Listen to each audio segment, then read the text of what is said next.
Good day, grade 4 learners. I am Teacher Bea. I am Teacher Millet. I am Teacher Edding. Are you ready to feel the rhythm of the lesson and work together for perfect harmony? Then let us learn in our new melodious lesson. And for today, you are expected to do the following. Tell what a musical staff consists of. Identify the pitch names of the musical notes in a staff. And participate in a group through singing. Good morning, class! Before we start our lesson today, please kindly pick up a piece of paper under your chairs and arrange your chairs or seats properly. You may now take your seats. Is there anyone absent today? Very good. We are all present today. Now, are you ready for today's lesson? But before that, I will divide the class into 4 groups. Understand? I have here a music box. Inside this music box are 4 different color of notes. I want you to form a line by row and pick one note inside one by one. Is it clear? Alright, start to form a line silently and start picking one note inside the music box. Are you done? Very good. Those who got the blue note will be the group A and will sit in the first row. And those who got red note will be the group B and will sit in the second row. Those who got the green notes will be the group C and will be in the third row. And lastly, the group D will be the one who got violet notes and will sit in the fourth or last row. Go to your respective area and groups now. Are you settled? Very good. Now, what can you see on the board? Yes, you are right. This is what we call incentives chart. Each group have their corresponding piano and a hand. During our activity and discussion, if your group got a correct answer, your group's finger will move in the next piano keyboard. Meaning, if you will answer or got many points, your group will be the winner. So you need to listen carefully and participate, okay? Are you ready to earn many points for today's lesson? Very good. Before we formally start on our subject matter, let's have a recall. We are going to play a game.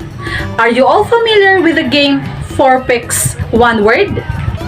For those who have no idea, here are the mechanics of the game. We have 3 levels for this game. Each level displays 4 pictures linked by 1 word. So the player's aim is to work out what the word is from a set of letters given below the pictures. Are you all ready? Okay, let's start. What do you think is the answer for number 1? Very good. It's note. And how about for number 2? Excellent. Whole note. And for the last item is half note. Very good. Now, who can tell me what we have discussed last meeting? Right, we have discussed about the different types of notes. What are the different types of notes? Good job, everyone. Whole note, half note, quarter note, eighth note, and 16th note. Very good. Class, do you still remember the nursery rhyme, Twinkle, Twinkle, Little Star? Okay, let's recite it. But do you know how to sing it? Alright, so let's start to sing Twinkle, Twinkle, Little Star. Twinkle, twinkle, little star, how I wonder what you are. Up above the world so high, like a diamond in the sky. Twinkle, twinkle, little star, how I wonder what you are. Twinkle,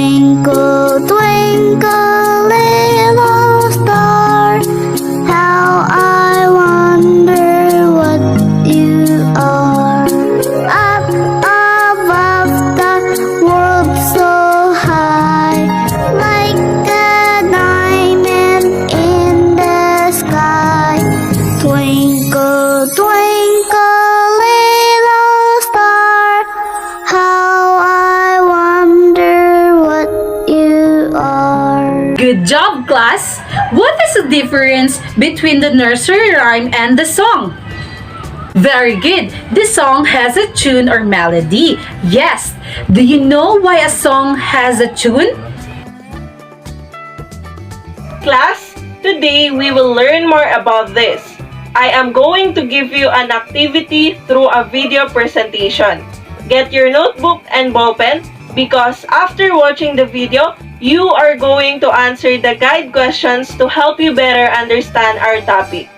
Here are the guide questions for you to answer while you are watching the video presentation. 1. What was the video is all about? 2. What is musical staff? 3. What is G-clef? 4. What is pitch? Are you ready, class? Okay, let's start. Hi kids! Today we are going to begin to read music on the staff. Learning to read music is really awesome because no matter what country are you from, we read musical notation the same. In fact, some people call music the universal language. So let's begin. This is the staff or the musical staff. It is composed of 5 parallel lines and 4 equal spaces enclosed within the bar.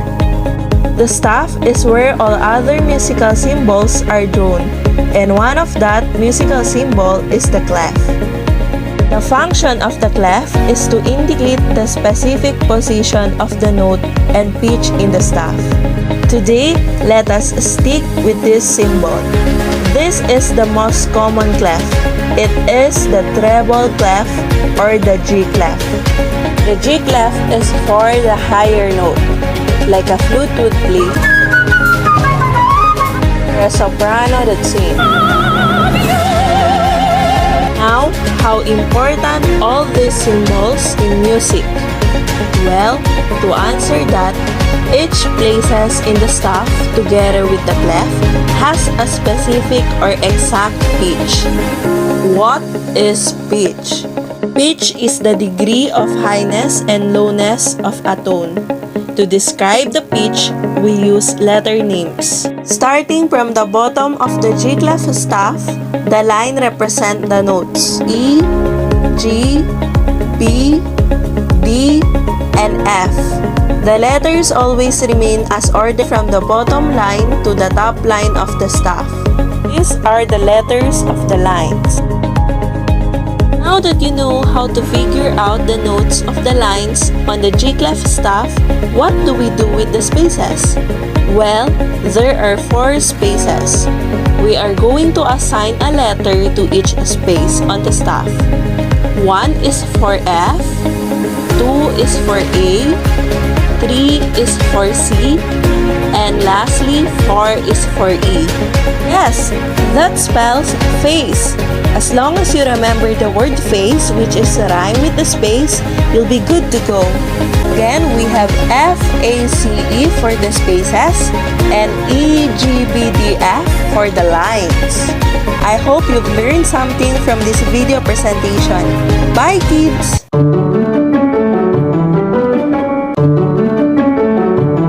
Class, are you done answering? Very good. Okay, let's proceed. Based on the video presentation, who can tell me what was the video is all about? Anyone? Yes, we talk about the musical staff, G clef, and pitches. Now, let us discuss first the musical staff. This is the musical staff. How many lines are there in the staff? Yes, there are 5 lines. How about the spaces? How many spaces are there between the lines? If your answer is 4, then you're correct. What do we call this sign? Yes, it's G clef. It starts with a G line, hence the name is G clef. Every line and space of the musical staff has a name. They are called pitch names. which are represented by a symbol. So who can tell me what symbol was used to name each line and spaces? Yes, very good, letters. So these are the letter names. In order for us to remember the pitch names easily, let us first name the spaces. Who can tell me what are the letters of the spaces? Anyone? Let us first start from the bottom going up. We have letter F. Second is letter A. Third is letter C. And fourth is the letter E. It's face. How about in lines? Who can tell me what are the letter of the lines? Again, let us start from the bottom going up. We have the letter E, G, B, D, and F. It's E, G, B, D, F. We can use acrostic in order for us to remember it easily. Like letter E, every, G, good, letter B is for boy, D is for does, and letter F is fine. Every good boy does fine. And that's all about the musical stuff, G-clef, and pitches. I know that you have learned something for today's lesson. Who among you here can share to the class what they have learned for today? Anyone can summarize the lesson? Very good, you're right. We talk about the musical stuff wherein it consists of 5 parallel lines and 4 equal spaces enclosing a bar. We also talk about the G-clef and the pitches. Now, talking about the pitches, who can tell me what are the pitch names of each line and spaces? Very good. We have the E, G, B, D, F for the lines and F, A, C, E for the spaces. Very good, class. Now that we already discussed the musical stuff, G-clef, and pitches, we will have a group activity. You already know your group, so stay still and listen to my instruction. We have 4 groups, right? Yes, so each group will prepare a short jingle or song about your group. If I call your group, stand up and sing your song or jingle. After all the group has presented their song, here comes our activity. Each group will choose one representative to go here in the board to answer what is given, and whoever answers it first will earn 1 point.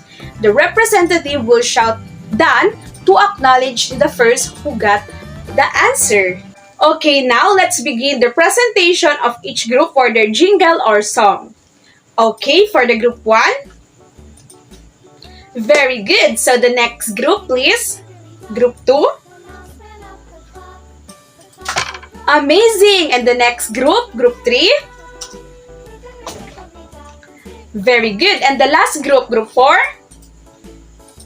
Okay, very good. You have created an amazing song or jingle about your group. So now let's proceed to our activity. So for today's group activity is all you have to do is to write the pitch names under the following notes. The top line can be used for reference. Is it clear? Very good. So please come in front, all the representatives of the group, to answer the item number 1. Okay, item number 1. Okay, representatives, don't forget to shout "Done" if you are done answering. Okay, very good, group 1. The answer is C, D, E, F, G. Very good. They got the first correct answer. Okay, let's proceed to the item number 2. Another representative of the group, please come in front. Okay, so the item number 2 is... Very good, group 3 got the first correct answer. The answer is Yes, CADE. Very good. So, don't worry, the other group may get the point because we have the part 2 of the activity. The next part of the activity is the same. You name the pitch name, but now you have to shout the word have been created in the pitch names. Do you understand? Very good. So, another representative of the group, please come in front. Okay, item number 1 is... Okay, group 3 shouted first the word, which is BAG is bag. Very good. Points for group 3. Another representative for the item number 2, please come in front. Okay, item number 2 is... Okay, group 4 shouted the first word, the first correct answer. It is egg. EGG. Very good. So the last item is... Okay, group 1, very good. You got the correct answer, which is CAG is cage. Very good. So, I guess all of the group got points for this activity. Very good, class. This is the points of each group. Congratulations, class!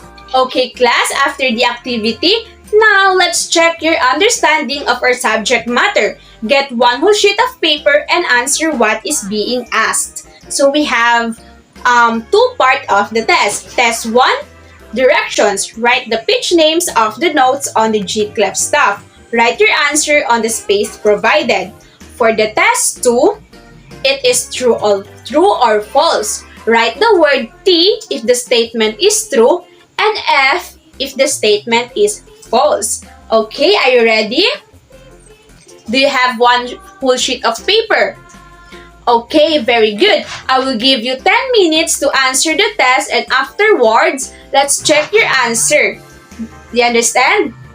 Okay, you may now begin.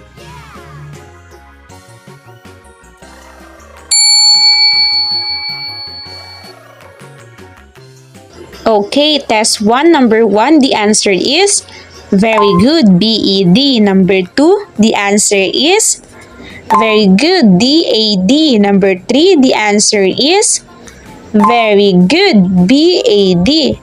The number 4, the answer is very good, CAB. And the last item is very good, baggage, BAGGAGE. Test 2, number 1, there are 5 lines in the musical staff. True or false? Very good, true. Number 2, numbers are the symbols used to name each line and space. What is the answer? Very good, false, because the answer is letters are the symbols used to name each line and space. Number 3, the every line and space of a musical staff is called G clef. True or false?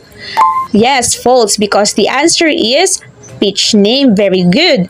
Number 4, there are 4 spaces in between the lines in the musical staff. True or false? Very good. True. And the last item is musical staff consists of 5 perpendicular lines and 4 equal spaces enclosing the bar and a clef. True or false? Very good. False, because the answer is a parallel lines. Okay, class, very good. I guess you have understand the lesson because most of you got the high score. Very good. So, do you have any clarification or question about our discussion today?